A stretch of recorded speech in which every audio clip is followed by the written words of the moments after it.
It's my last week of this course. I mean, it's only a 3-week course, so it's not that big of a deal, but pretty exciting. Today's Monday, July 23rd. Anyways, rural schooling in mobile modernity, returning to the places I've been. Michael Corbett. This was a neat reading by by an East Coaster, someone who grew up in a small town in, I think, Nova Scotia, although I could be wrong, and currently teaches at Acadia University. And it's his analysis of his own book, which is called Learning to Leave. And Learning to Leave is an analysis of the situation that he experienced, both as a student and as a teacher, where formal education was really preparing students to be able to leave their hometown and go to a university somewhere different or go get a job in the city. And that there's this weird kind of distinction. He described it as a stone in his shoe, where you're educating these people to leave your community. And you want these people to stay in your community. Although kind of you want them to leave and come back, because you do need some of these 21st century skills in your community. He also raised the distinction between learning and schooling that often happens in these communities, where somebody can be a bad student but really smart in life, and there's like this weird distinction. And he described it in the small town as almost the opposite, in terms of, instead of you being bad at school, meaning you're not smart, like we may see, it was almost you being good at school was an indicator that you were not street smart or, rural smart. You weren't able to do the jobs that you've done in this community for generations. Often these are fishing communities on the East Coast. He made a bunch of really neat suggestions and points about curriculum in general, and also about kind of his perspectives. He sees life as a train is his metaphor, because his father worked for, I think, CN Rail or CP Rail, and he saw a huge map of Canada all the time, and his idea of what life is it's always moving. Place matters, but your place can change. These kind of metaphors. He talks a lot about time and space, and how the modern learner, the urban person, lives in a time, but doesn't necessarily live in a place in the same way that a person who has grown up in and stayed in a rural community lives truly in a place and really knows a place well, or even further, how a First Nations person might really, really know the place. He has this great quote that's from his own diary when he was teaching in a Cree school in Grand Rapids, Manitoba. It said, "You people have only been here a little while. One day you will be gone.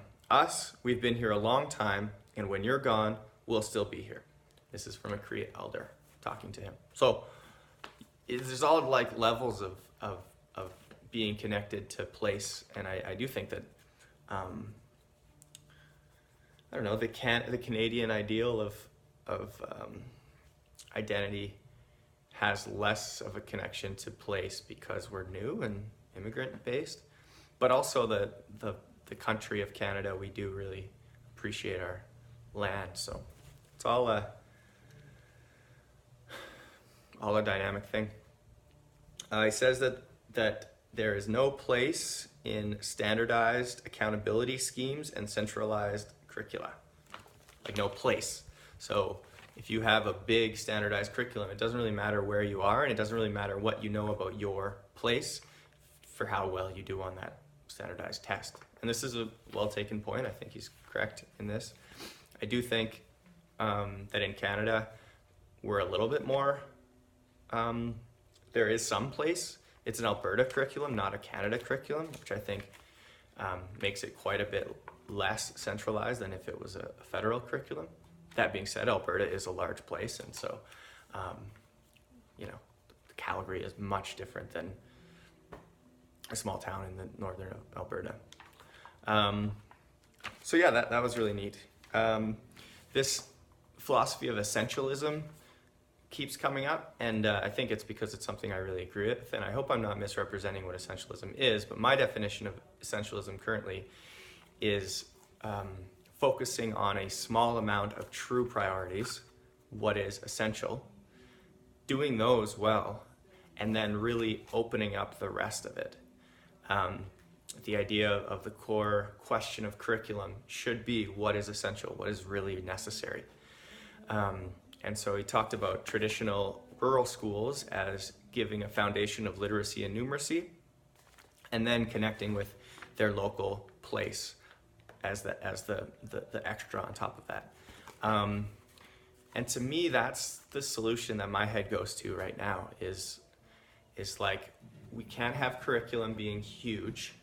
Curriculum as defined, curriculum of course, government given curriculum, standardized curriculum that everyone needs, I think should be small and really essential.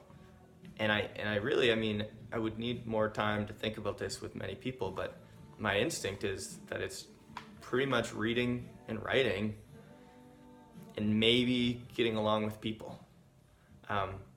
But even that third one might be able to be a more societal based one. And so I can imagine an ideal school that's actually even shorter than school is now, really hammers home literacy and numeracy.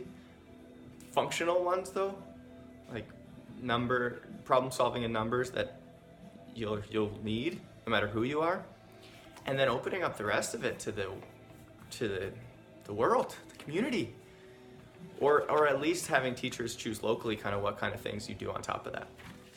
It's an interesting idea.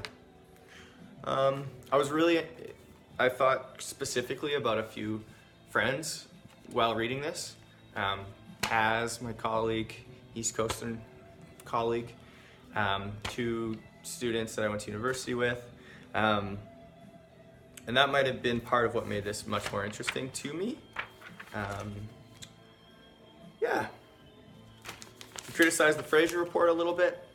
He said, "It is my sense that it can be argued that there is a direct correlation between educational standardization, accountability, and testing mania and the ongoing decline of youth civic engagement. Because these easily measurable educational goals like environmental stewardship, initiative, caring, and political engagement fall to the wayside when the goals that you can define are so clear and become more and more important."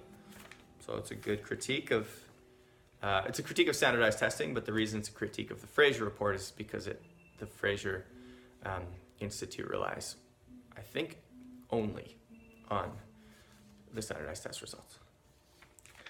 So we shouldn't be super proud that we're number 16 or 17 right now.